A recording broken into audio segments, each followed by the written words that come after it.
The opening meeting is the first official step in the audit process. It sets expectations, builds rapport with the auditee, and ensures that all parties understand the audit objectives and process. A well-structured opening meeting creates a positive atmosphere and helps the audit run smoothly. In this lesson, we'll cover 1. The purpose of the opening meeting. 2. Key topics to cover in an opening meeting. 3. Best practices for conducting an effective opening meeting. By following these steps, auditors can establish clear communication and cooperation, leading to a more productive audit. 1. The purpose of the opening meeting. The main objective of the opening meeting is to ensure that everyone involved in the audit understands why the audit is taking place, what will be audited, how the audit will be conducted, who will be involved, what the expected outcomes are. This meeting helps to clarify expectations, minimize misunderstandings, and ensure a smooth workflow throughout the audit process. 2. Key topics to cover in an opening meeting. An effective opening meeting follows a structured agenda to ensure all necessary information is communicated. Key discussion points. Introduction of the audit team. Names and roles of auditors. Brief explanation of their experience and qualifications.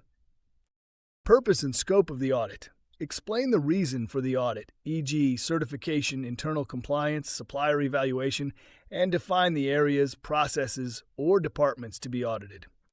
Audit criteria and standards specify relevant regulatory requirements and industry standards, e.g., ISO 9001, AS 9100, IATF 16949. Audit methodology and approach. Explain how evidence will be collected, document review, interviews, observations, and how audit findings will be reported. Roles and responsibilities.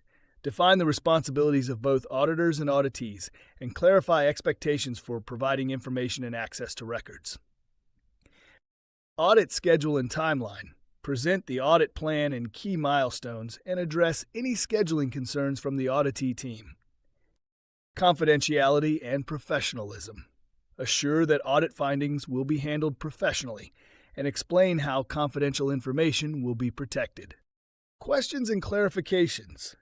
Allow the auditee to ask questions and express concerns, and confirm that everyone understands the process before proceeding. 3. Best practices for conducting an effective opening meeting.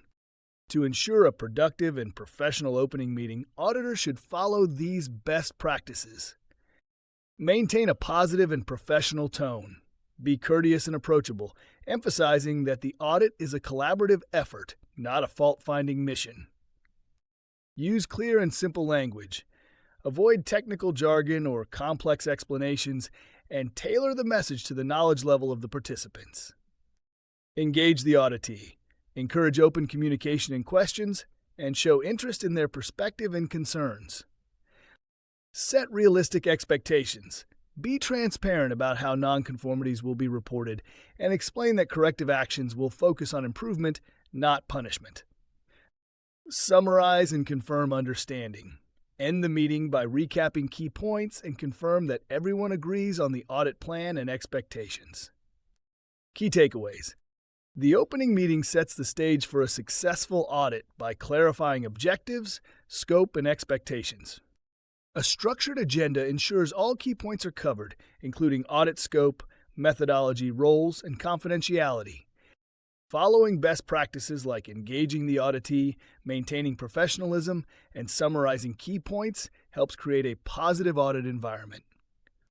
By conducting a well-organized opening meeting, auditors can establish trust, cooperation, and clarity, making the audit process more efficient and effective. In the next lesson, we'll explore how to conduct effective audit interviews and gather reliable evidence.